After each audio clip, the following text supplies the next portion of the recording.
Olá, Assunção, muito obrigado por ter aceitado o convite para esta entrevista, para a Folha CDS TV também. Começava por perguntar-lhe, até porque passou pouco mais de um mês face ao Congresso do CDS, o Congresso de Lamego, o que é que espera que venha a ser este mandato de 2 anos que se segue, no fundo, o que é que o CDS vai fazer para passar a ser a primeira escolha dos portugueses? Vamos trabalhar muito, continuar a trabalhar muito no terreno, um trabalho de grande proximidade, de ouvir as pessoas, claro que apresentar propostas, mas primeiro e ao mesmo tempo sempre ouvir na rua, nas conferências do Ouvir Portugal, no trabalho do Gabinete de Estudos, mas procurando o mais possível ter proximidade.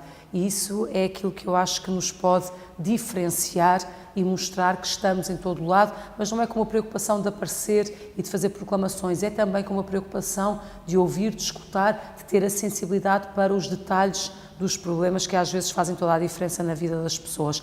Eu creio que com esta atitude de proximidade, de estudo sério, de propostas pertinentes e profundas, eu acho que nós vamos conseguir continuar a fazer o nosso caminho, que é um caminho para ambicionarmos sermos uma força de primeira linha.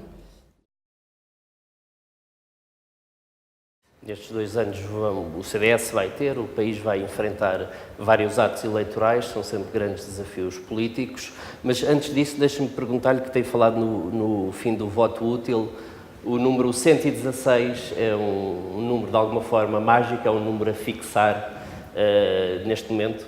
É um número a fixar, porque nós percebemos depois de 2015 que o centro-direita em Portugal só terá uma oportunidade efetiva de poder de novo governar os destinos do país se conseguirem no seu somatório ter 116 deputados. E eu creio que a nossa missão, e foi assim que eu apresentei ao Congresso, e é o que eu sinto, que a nossa missão do CDS é crescer o mais possível, alargar o partido, mostrarmos como um partido moderno, novo, fresco, que olha para a nossa realidade e muito para a construção do futuro em Portugal e que queremos contribuir o mais possível para estes 116 deputados. Se pudermos ficar como uma primeira escolha, pois com certeza é para isso que estamos também a trabalhar.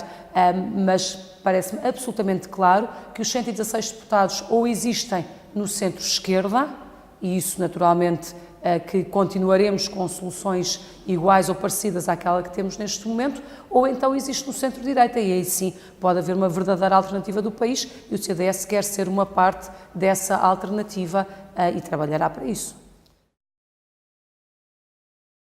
Referiu em renovação, ideias frescas, precisamente para alcançar esse objetivo, um dos aspectos essenciais, julgo eu, pergunto-lhe, foi a constituição do grupo de trabalho de coordenação do programa de governo, liderado pelo Adolfo Mesquita Nunes. Liderado pelo Adolfo Mesquita Nunes, precisamente, nós chamamos-lhe Portugal com Futuro.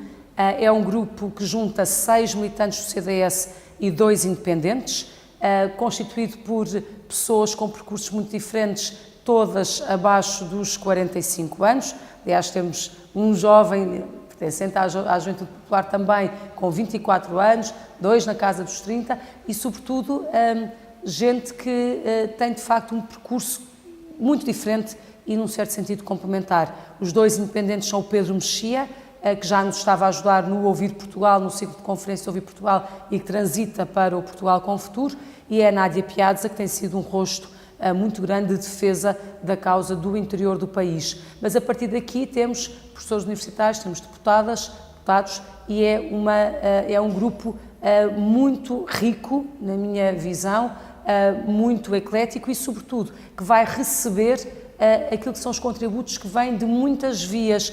Não é um grupo para fechar, mas é um grupo para abrir. Nós temos o Gabinete de Estudos a trabalhar, temos o grupo parlamentar, temos o Ouvir Portugal e certamente que temos agora o nosso Senado, como temos a Juventude Popular a trazer-nos ideias, como temos também as nossas estruturas concelhias e distritais, e tudo isto que chega até nós, também as respostas ao Ouvir Portugal na rua, com um contacto direto com as pessoas, é, no fundo, acarreado para este grupo liderado pelo Adolfo, que vai poder fazer uma triagem, com certeza, dar corpo àquilo que será o programa eleitoral do CDS, que eu acho que vai ser um extraordinário programa para o futuro do nosso país. Eu pego precisamente nessa ideia do Ouvir Portugal, que tem várias vertentes, várias componentes das conferências, das ações de rua. Das ações de rua, precisamente, eu já tenho acompanhado a Assunção em várias. O que é que as pessoas lhe dizem, o que é que as preocupa mais, o que é que lhes transmite? Olha, no interior do país transmitem muito o abandono. As pessoas dizem muitas vezes, olhem por nós, não se esqueçam de nós. Nós estamos aqui esquecidos e estamos aqui abandonados. E isso tem a ver com várias questões específicas da agricultura, a área da saúde, a área das escolas, mas é um certo sentimento de que começa a haver países a várias velocidades e dois países e, portanto, esta ideia de que é preciso olhar para o interior e estar lá e visitar e acompanhar e ter propostas aparece de forma muito clara. Depois, um pouco por todo o país, as questões da saúde são sinalizadas, as questões da pobreza, as questões da idade, dos mais idosos, dos custos que têm com os medicamentos, das pensões que continuam a ser baixas. Portanto, esta ideia de que há pouco dinheiro para as pessoas poderem viver com dignidade é muito sinalizado também. Já vamos então a alguns desses aspectos, o que é que o CDS, que contributos é que tem dado no Parlamento e fora dele para essas matérias, mas antes disso eu queria lhe perguntar ainda se este Ouvir Portugal, se essas prioridades que as pessoas lhe têm transmitido, se têm coincidido com as prioridades do CDS ou se a própria ação do Ouvir Portugal também tem servido para algum reajuste em termos de linha de ação política? A ação do Ouvir Portugal serve também para nós percebermos em que medida é que aquilo que levamos ao Parlamento com prioridades do CDS estão alinhadas com aquilo que ouvimos na rua. E esse é o objetivo. E, portanto, nós, quando fazemos o Ouvir Portugal, é genuinamente porque queremos ir ao encontro das pessoas e fazer eco daquilo que as pessoas também nos dizem.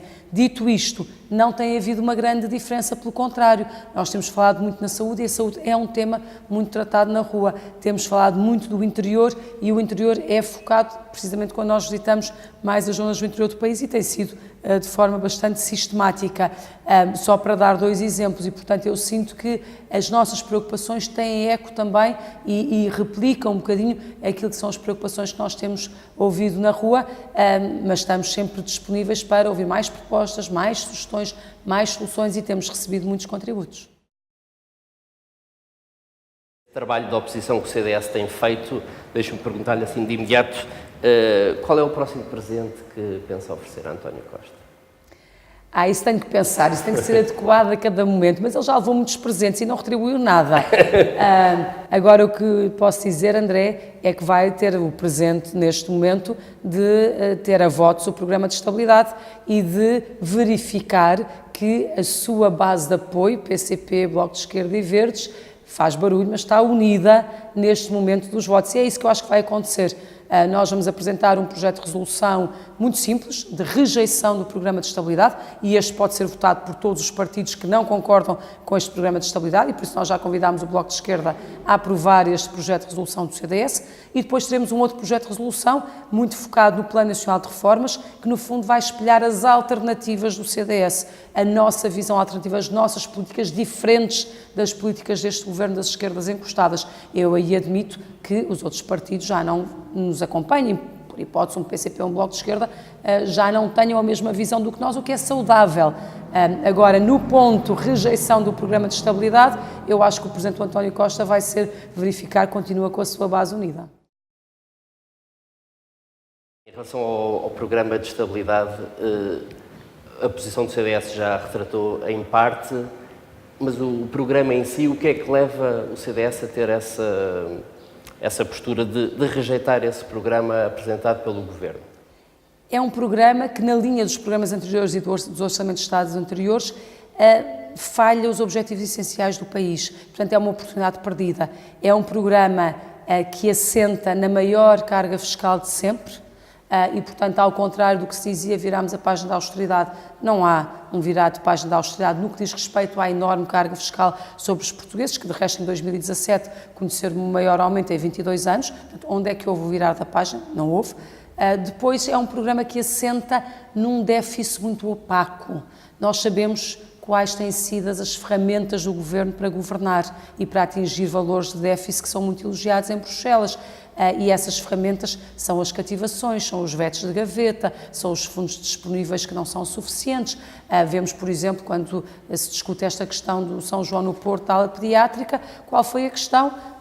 Pois estava tudo inscrito, mas as verbas estavam condicionadas e estavam bloqueadas. E, portanto, é um déficit que não é um déficit real no sentido de refletir aquilo que hoje já deveria ser um programa orçamental que tocava em mais pontos, que no passado muitos não foi possível socorrer porque estávamos num programa de austeridade e numa altura de depressão económica e não de crescimento, mas que hoje já deveria ser de outra maneira. E, por fim, como terceiro ponto, é um programa de estabilidade que não olha suficientemente para a questão da competitividade e do investimento. E nós sabemos que se queremos ter mais crescimento económico e crescimento económico sustentado durante muitos anos, criando emprego, mas emprego de qualidade, nós precisamos atrair investimento, precisamos dar garantias quanto ao investimento e ter critérios que dizem muito respeito às questões da competitividade em todo o país, mas aqui também muito em particular olhando para o interior. E, portanto, no fundo é um programa de estabilidade que não serve os interesses principais do país, na nossa visão, e por isso tem de ser rejeitado e tem que ter uma alternativa, que é o documento que nós também apresentaremos no Parlamento. Esta solução do Governo, que o processo é conhecido, mas da geringonça às esquerdas encostadas, as esquerdas de facto estão cada vez mais encostadas? Vão encostando e desencostando consoante os dias e consoante as conveniências e as percepções também do que é que passa lá para fora para os eleitores. Mas a verdade, e nós costumamos dizer muitas vezes, à segunda, quarta e sexta, PCP e Bloco de Esquerda estão com o Governo, à terça, quinta e sábado são da oposição, mas a verdade... Desculpe, muitas vezes quase literalmente. Muitas vezes não quase... é Não, literalmente mesmo. Não é só a metáfora, é mesmo literalmente. E depois chegamos aos momentos fortes, que são aqueles que dão ferramentas ao Governo para a sua ação governativa, que é o Orçamento de Estado, e antes disso é o Programa de Estabilidade e o Plano Nacional de Reformas, porque no quadro do semestre europeu vinculam os Estados depois à preparação do seu próprio programa eleitoral e são documentos que têm que ser enviados para Bruxelas e por isso o CDS entende que devem ser não só discutidos, mas votados no Parlamento e chegamos a esses momentos e a verdade é que as esquerdas que estão de costas voltadas ou desencostadas tantas vezes, afinal juntam-se, encostam-se outra vez e acabam por aprovar estes documentos ou a lei do orçamento. Um outro aspecto que eu não queria deixar de abordar consigo passa pelas relações com o Partido Social Democrata, que tem uma nova direção, liderada por Rui Rio. Como é que tem sido e como é que espera que sejam as relações com este antigo parceiro de coligação? São relações de dois partidos que têm uma história em comum e que certamente poderão vir a ter um futuro em comum.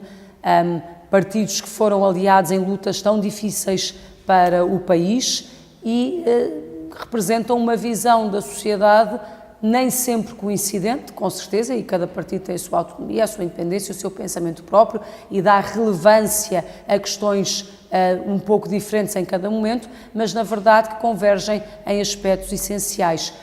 E certamente que o percurso que nós, CDS, procuraremos fazer, e eu creio que o PSD também procurará fazer à sua maneira um percurso semelhante, é o de trabalhar para termos uma alternativa às esquerdas unidas ou às esquerdas encostadas, que é este governo PS mais PCP mais Bloco de Esquerda mais Verdes, que de facto não serve o país. Do nosso lado, tudo faremos para contribuir o mais possível para essa alternativa e mostrar sempre, em cada momento, uma oposição muito firme, mas também muito construtiva, sempre muito construtiva. É o que vamos fazer agora no Programa de Estabilidade, como temos feito sempre nos Orçamentos de Estado também. Em relação a um outro tema que já falámos por alto, a propósito do Óbvio Portugal, até porque já foi alvo de uma conferência, que é o ordenamento do território, a coesão territorial. Antes de entrarmos mais a fundo nisso, eu gostaria de lhe perguntar e dar-lhe essa oportunidade de esclarecer de vez a questão dos eucaliptos. Esse quase mito que se criou enquanto foi Ministro da Agricultura, da questão dos eucaliptos. Quer Quero esclarecimento cabal. um esclarecimento cabal e simples. Pela primeira vez nós temos em Portugal uma lei, que é a lei da arborização e rearborização, que permite saber em cada momento o que é que está a ser plantado no nosso país. Até a aprovação dessa lei, que foi aprovada no nosso governo, enfim, mediante proposta do Ministério da Agricultura, não havia esse registro. Hoje conseguimos saber o que existe e o que está a ser preparado no terreno. Esta lei não liberalizou a plantação de eucaliptos como alguns querem fazer crer. Criou sim um sistema de informação, ainda imperfeito. Porquê? Porque não conseguiu, à época, e creio que este governo não se empenhou nisso ainda, juntar a informação que vinha e que vem dos projetos apoiados por fundos europeus. Esses projetos nunca são projetos de eucalipto. Porquê? Porque o eucalipto não é apoiado a esse nível de fundos europeus. Portanto, são projetos de pinheiro, de espécies autóctones, etc. E para lermos com rigor o que está a ser plantado no nosso país, nós temos que olhar para esse sistema de informação e olhar para a informação que vem dos fundos comunitários. Aí teremos uma visão rigorosa. Os instrumentos que têm a ver com, se quiser, as cotas das diferentes espécies são os planos regionais de ordenamento do território, chamados PROFs. Esses planos estavam suspensos quando começou a governação, estavam em processo de revisão. Se quiser, e aí faço meia-culpa, não conseguimos ser suficientemente rápidos num tempo de constrangimentos, num tempo de cortes orçamentais, para termos esta avaliação, que era uma avaliação externa, dependente de processos de concursos públicos, para se poder avaliar esses programas e revê-los. Não conseguimos em 4 anos concluir esse processo. E aí sim temos as cotas para as várias espécies. Acontece, porém, que o atual governo já está em funções há 2 anos e meio e não concluiu também a revisão desses instrumentos. E esses sim são os instrumentos-chave em relação às diferentes espécies, que tinham que ser lidos em conjunto com o Inventário Florestal Nacional, que estava a ser feito também na altura, e, portanto, havia uma cadência de procedimentos, uns dependentes dos outros, para podermos ter esses instrumentos de planeamento revistos. Aí, de facto, não foi possível fazê-lo em tempo, mas nada tem a ver com a lei. A lei não liberaliza a plantação de eucaliptos, mas, de resto, no atual governo, como nós sabemos, foram plantados eucaliptos a um ritmo mais elevado do que no tempo do anterior governo ou mesmo no passado.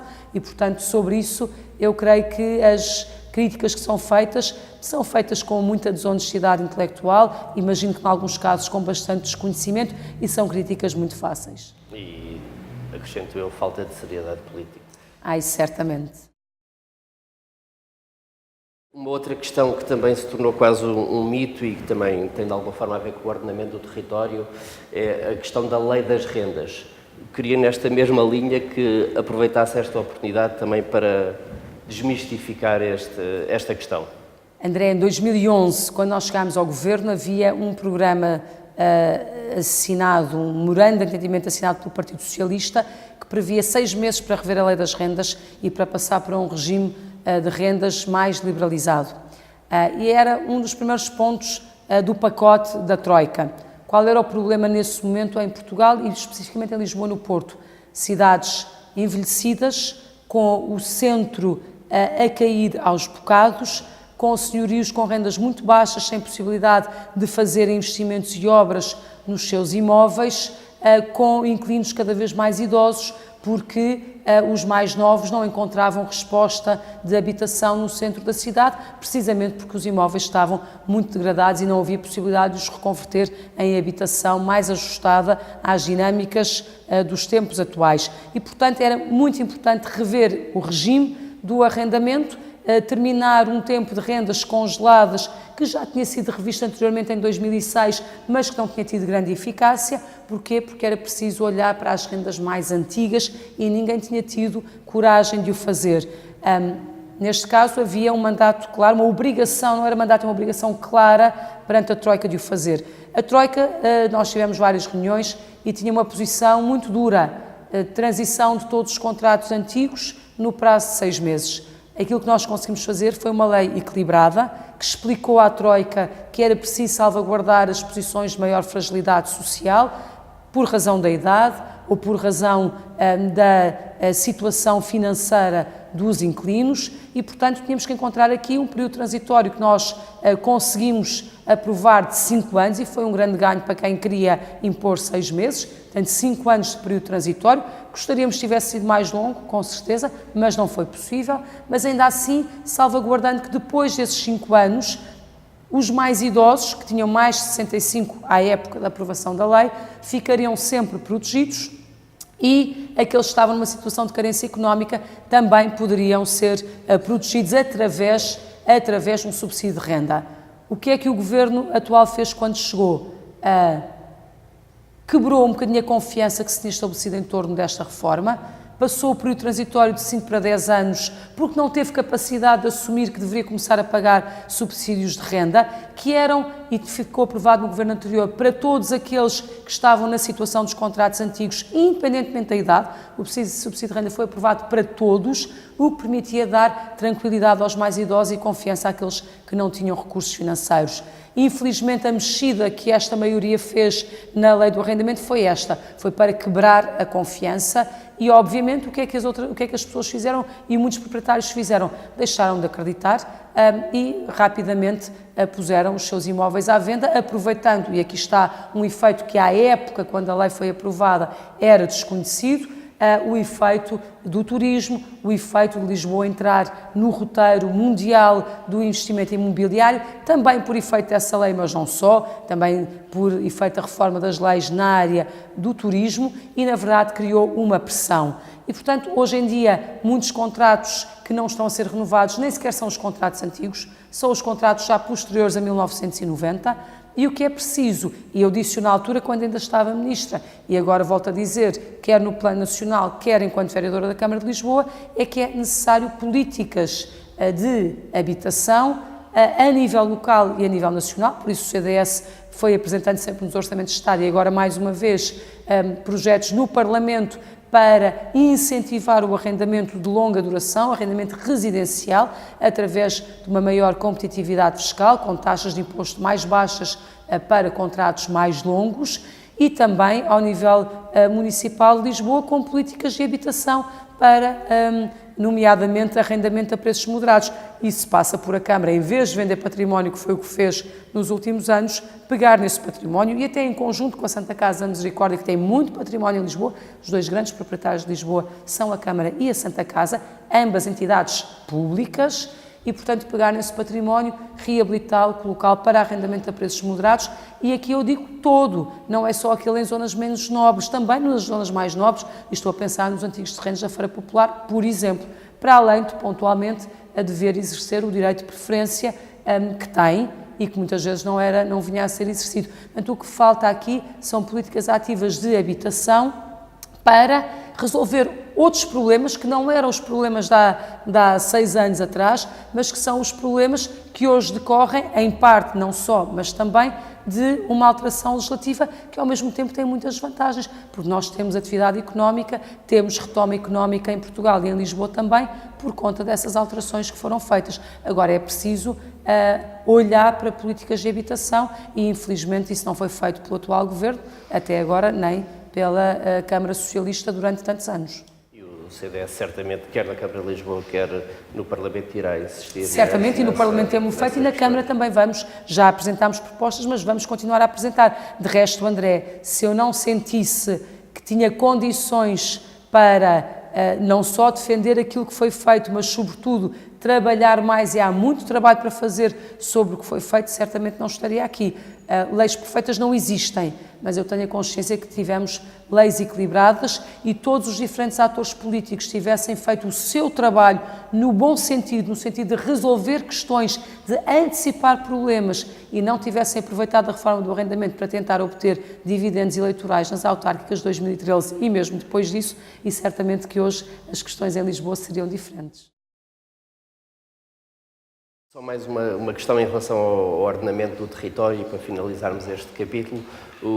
Uma das propostas do CDS, e certamente surgirão outras, é o Estatuto Fiscal para o interior.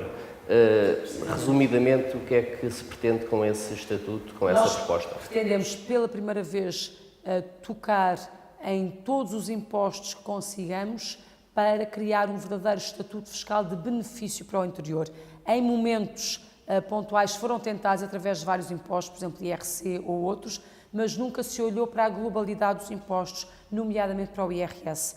E nós entendemos que temos que, pelo menos, tentar soluções a esse nível para que as pessoas sintam que vale a pena continuar a viver no interior quem já lá vive, para que outros sintam as possibilidades e as vantagens de ir viver para o interior, de criar negócios no interior e, a par do Estatuto Fiscal de Benefício para o interior, criar uma verdadeira zona franca, se quiser, do ponto de vista de regulação, a pensar na economia digital, a pensar no trabalho que pode ser feito à distância em qualquer parte do mundo e que no interior pode ter vantagens para poder ser feito. Portanto, é olhar para isso que nós achamos que temos aqui oportunidades e, de facto, hoje um trabalho mais desmaterializado, mais à distância, pode ter muitas vantagens em ser feito no interior do país. Temos que ajudar a que haja um ambiente regulatório e um ambiente fiscal muito competitivo para que isso aconteça.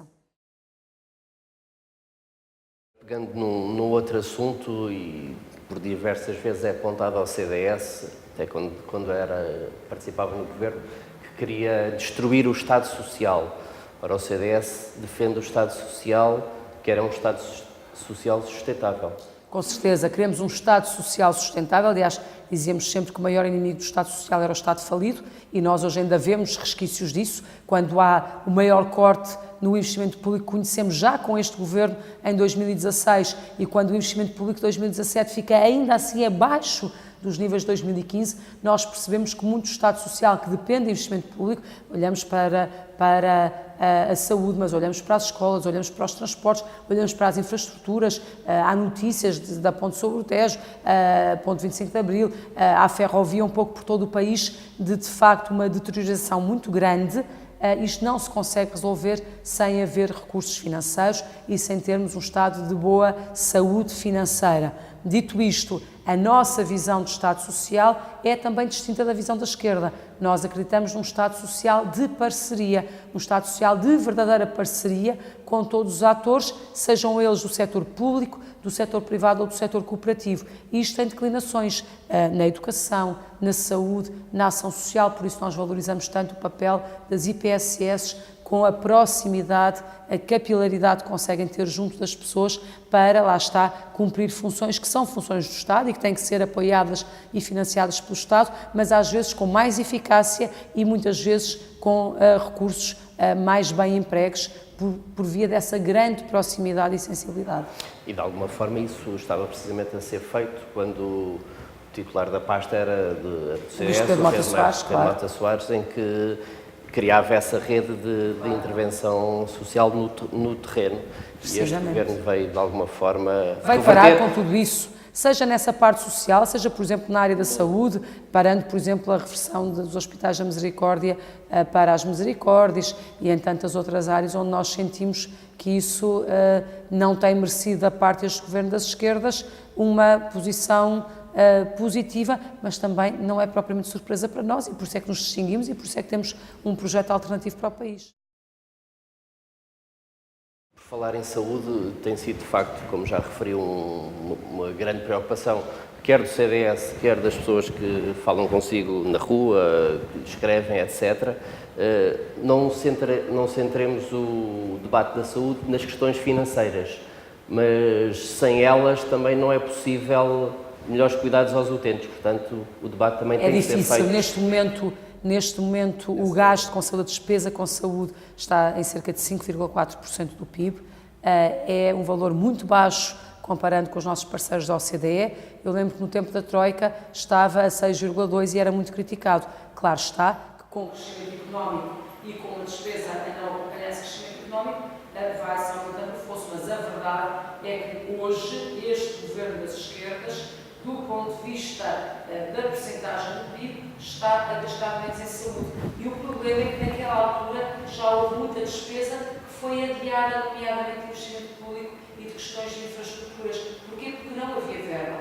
Mas neste momento em que já há alguma verba, as escolhas têm que ser feitas. E este governo optou por outra via no gasto destes milhões a mais, se quiser, que vem por via do crescimento económico. E nós entendemos que é preciso um equilíbrio nessa área. Mas o Ministro das Finanças continua a insistir que não há cativações na saúde. Mas não é correto, não é verdade, não pode chamar de cativações, ou podemos chamar de vetos de gaveta, ou podemos chamar autorizações para a abertura dos concursos públicos. Há muitas ferramentas à disposição do Ministério das Finanças, do Secretário de Estado do Orçamento, do Secretário de Estado da Administração Pública para bloquear investimento. E nós que estivemos no Governo sabemos muito bem como é que isso acontece.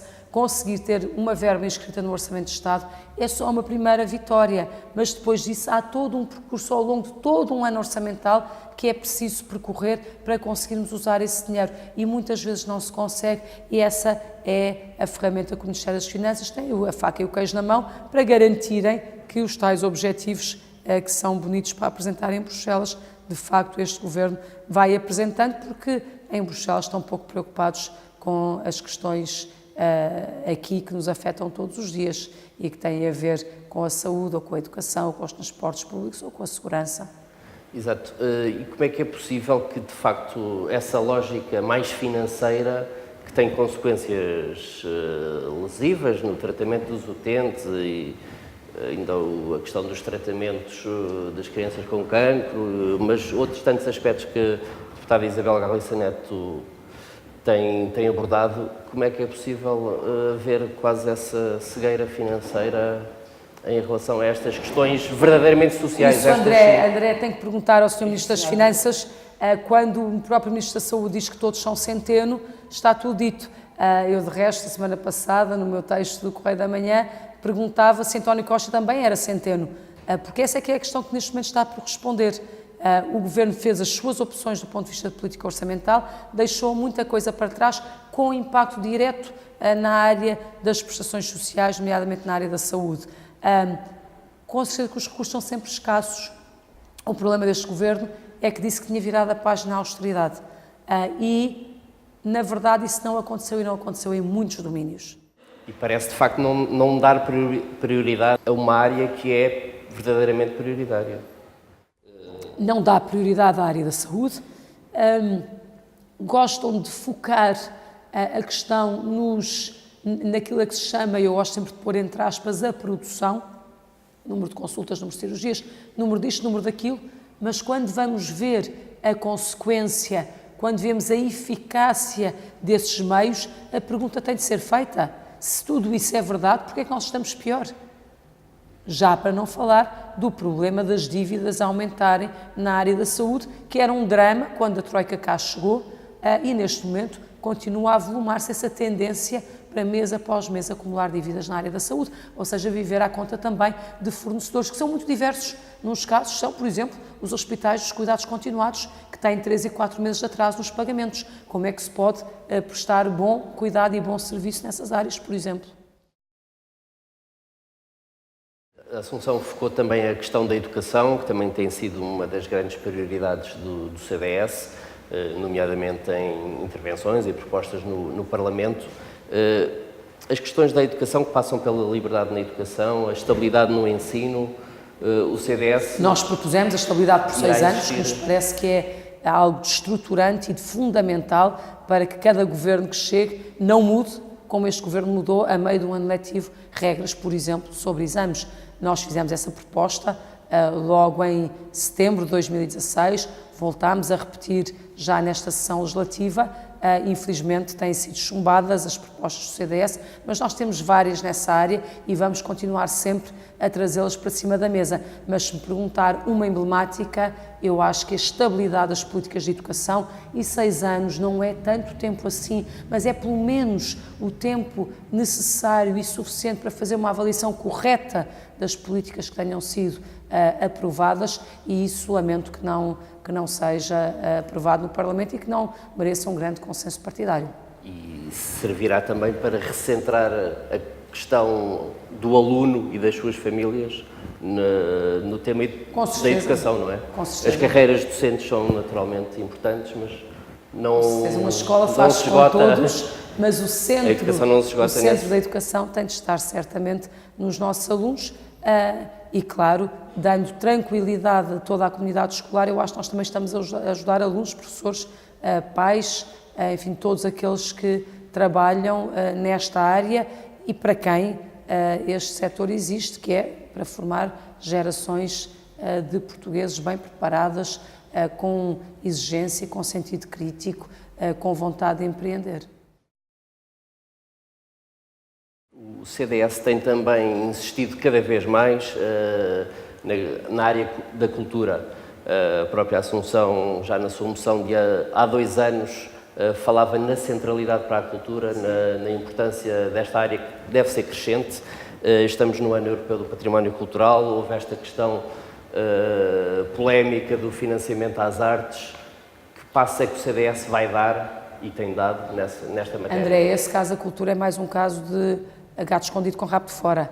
A austeridade que acabou, mas afinal, numa área ainda por cima tão cara, tipicamente e de forma proclamatória por parte das esquerdas e também do Partido Socialista de António Costa, na verdade o que nós vimos foi um desastre de um concurso e no seguimento desse desastre nós temos estado a reunir com os vários setores da área da cultura para apresentarmos projetos. Nós já tínhamos na minha moção de há 2 anos a cultura como uma área central e uma área central lá está também para termos pessoas mais informadas, com mais capacidade crítica, cidadãos, no fundo, com mais capacidade de compreensão e de ação sobre o mundo que nos envolve.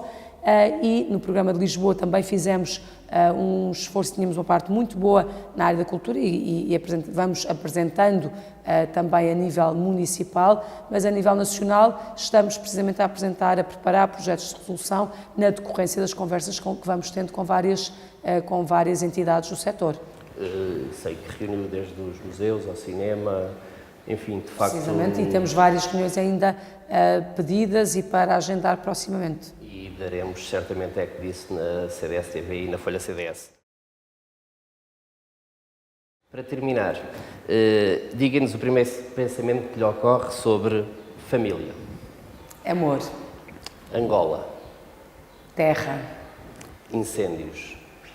Desastre. Eurovisão. Alegria. Costa. Problema. Um livro. Um livro. A Bíblia. Prato preferido. Ai, tenho tantos. Alheiras, Moamba. Lisboa. A minha cidade. Adriano Moreira. Exemplo. Fé. O mais importante. Muito obrigado, Assunção. Obrigada.